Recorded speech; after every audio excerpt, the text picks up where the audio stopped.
Salam, Atavatan TV YouTube kanalının mehriban tamaşaçıları. Atavatan TV'de saylanan haberler. Haberimiz 2024 yılın 16 yanvarına kıfanını. Avrupa Komitesi'nin vice-prezidenti Türkmenistan'a geliyor. Arkada bilen İstanbul'un arasındaki hizmetdaşlık maslahatlaşıldı. Afganistan bilen Türkmenistan'ın arasındaki fevda dolanışığı 481 milyon dolara denk oldu. Messi yılın futbolçu fiyali haberler size yetiriyarız. Mehriban tamaşaçılarımız, gelin ne olsa haberlerimiz bilen hafif genişleyin tanış olalım. Avrupa Komitesi'nin vice-prezidenti Türkmenistan'a geliyor. 2024 yılın 15-17 yanvar aralığında Avrupa Komitesi'nin vice-prezidenti Margarita Sikhanas'ın yol başçılığındaki vekiliyet Merkezi Asya devletlerinin resmi saparını amala aşırıyor. Bu vekiliyetin Türkmenistan'a saparı 17 yanvarda göz önüne tutulanır.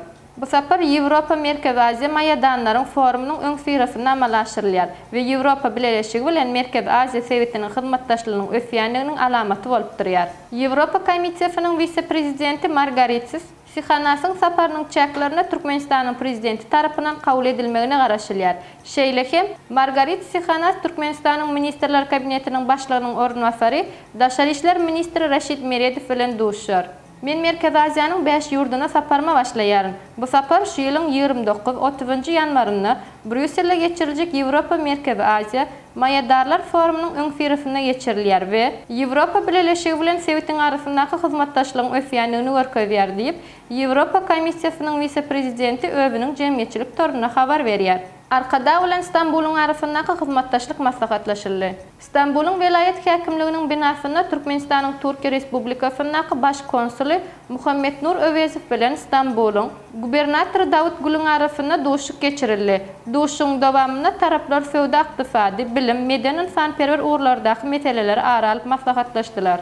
İki yurdun şäherleriniň arasynda doganlaşan gatnaşyklary ýola goýmak, şol fanny Arkada we İstanbul şäheriniň arasyndaky hizmetdaşlygyň mümkinçiliklerini aýratyn üns berildi. Bulardan başga da söhbetdeşler İstanbul'da köwçüm bolup ýaşaýan türkmenler bilen birlikde geçiriljek dürli medeni çäreler hem aralyp maslahatlaşdylar. Türkmen diplomaty ýurdumyzyň doganan halklarynyň arasyndaky iki taraplaryň gatnaşyklary has ilerletmäge aýratyn üns berilýänligini hem nygtady. Şeýlehem duşukda Türkmenistan 2024 ýylyň Pähim paýhas ummany magtumuly Praga ýyly diýip eglan edilmegi münasibetli geçiriljek çäreleriň meýnamasy babatda hem pikir alışdy. Afganistan bilen Türkmenistanyň arasyndaky fewda dolanşygy 481 milyon dolara denk boldy.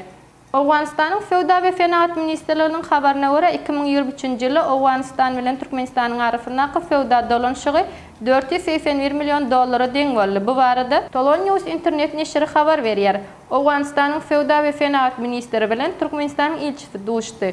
Fewda hyzmatdaşlygy şeýlehem Afgan mermerleriniň Türkmenistana eksporty barada pikir alışdylar. 2023 ýyly iki ýurdun arasyndaky fewda dolanşygy 481 milyon dolara denk boldy diýip Fewda we Fenaat ministrliginiň vekili Ahudzade Abdul Salam Javad Tolon News'a beren beýanatyna habar berdi. Şeýlehem İslam emirliginiň vekili Zabiullah Mujahid 2024 ýyly eksportyň möçberini artyrjakdygyny belledi. Afganistanyň fewda maýa goýmedary Türkmenistanyň Afganistan bilen fewda gatnaşyklaryna işçen gatnaşýandygyny belledi.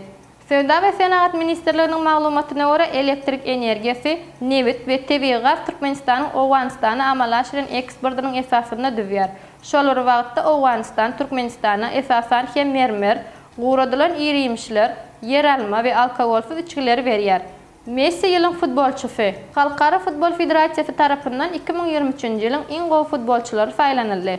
Angliýanyň paýtagty London şäherine geçirilen FIFA The Best bayraklarynyň gowuşulşy davrasynda yılın futbolçusu adyna Argentinanyň milli ýygnasynyň ýyly Lionel Messi boldy. Ýöne Messi bu bayraklar gowuşulşy davrasynda gatnaşmady. Şeýlelikde Messi bu bayrak 3-nji gezek munasip bolýar. FIFA tarapyndan bu bayrak 8-nji gezek gowuşurulýar. Cristiano Ronaldo ve Robert Lewandowski iki gezekden gazandy. Luka Modric da bolsa şeýle bayraklardan biri bardy. Bu gurda hem Lionel Messi öňe saýlandy. Messi bu bayraklary 2019 ýylda hem de 2022 ýyllarda munasip boldy. Messi bu gezek hem Kylian Mbappe hem de Erling Haaland'dan öňe saýlandy. Şeýle hem baýraklar gowşulyşy dabarasynda Manchester City toparynyň tälimçisi Pep Guardiola iň gowy tälimçi bayragyna münasip boldy. Ýylyň iň gowy derwezeçisi bayragyna bolsa Manchester City toparynyň Brazil derwezeçisi Anderson münasip görüldi. Hormatly tamaşaçylarymyz, taýlandan habarlarda we ýetirmeýän habarlarymyz şulardan ibaret. Gepleşiklerimiziň indiki sany görüşýänçek hoş, sag bolun.